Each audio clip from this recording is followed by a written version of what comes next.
The S&P 500 hit an all-time record high yesterday, and oil is sitting above $100 a barrel.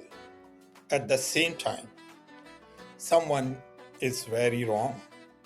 Either the stock market or the oil market.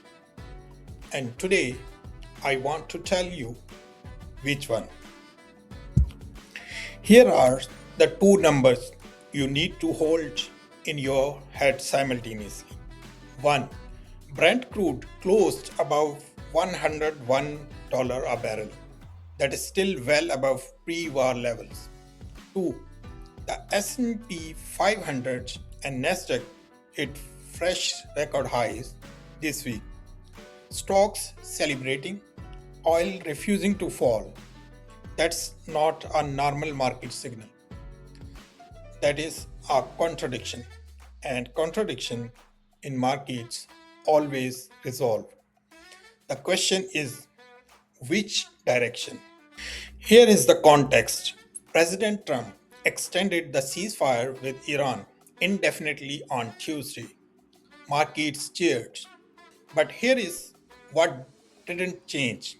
The Strait of Hormuz remains closed, and a notable pick in oil flow is unlikely in the near term, prolonging a supply crunch that has already darkened the outlook for global growth.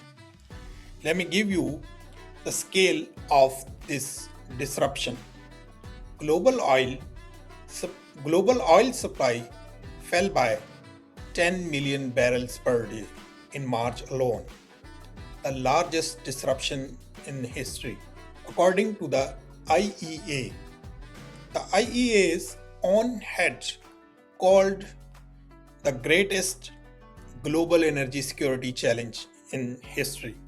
You don't recover from that the moment a ceasefire is announced. So, why are stocks at record high? Because the markets are forward looking and they are betting the worst case scenario are off the table. Analysts say investors are essentially taking out all those left tail risks. Oil at $200 a barrel and refocusing on corporate earning. That is rational, partially. But here is the problem. Brent crude has surged more than 55% since this war began, from around $72 a barrel to a peak near $120. Even at 101 today, this is a massive sustained energy cost shock that has not yet fully fed through into inflation data, into supply chains, into household budgets. The strait being closed keeps supply crimped, and that keeps inflationary pressure alive, regardless of what the stock ticker says. Financial markets and commodity markets are telling two completely different stories today. And historically, commodity markets tend to be closer to the physical reality. If you are watching from Pakistan, this is not abstract. Pakistan declared a fuel emergency as the Hormuz closure cut off supplies alongside Zimbabwe, Bangladesh, and Nigeria. The IMF already flagged Pakistan as among the most exposed economies to this shock. Higher oil means higher fuel prices, higher transport cost, higher inflation on top of an economy that was already under IMF program pressure. For the GCC, and I am based here, this is a paradox of a different kind. The region sits on the oil but can't fully export it through its own backyard. Saudi Arabia's non-oil diversification agenda under Vision 2030 was built for exactly this scenario. But the longer Hormuz closure, the more that tests even the GCC's fiscal buffer. Here is your single forward variable. US Iran peace talks are being held in Islamabad, Pakistan.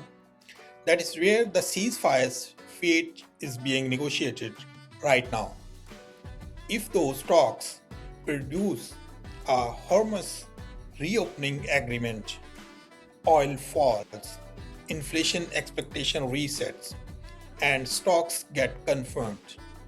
If talks collapsed, that $101 oil goes higher, the IMF's fear scenario comes back into play, and those record stock highs start looking very fragile. Watch Islamabad, not Wall Street. The market is betting on peace. The oil market is betting on uncertainty. Both can't be right. I'll be watching this daily. Subscribe if you want that call as it happens. And tell me in the comments, do you think that Islamabad talks hold, or does this ceasefire break down? I am genuinely curious where you stand.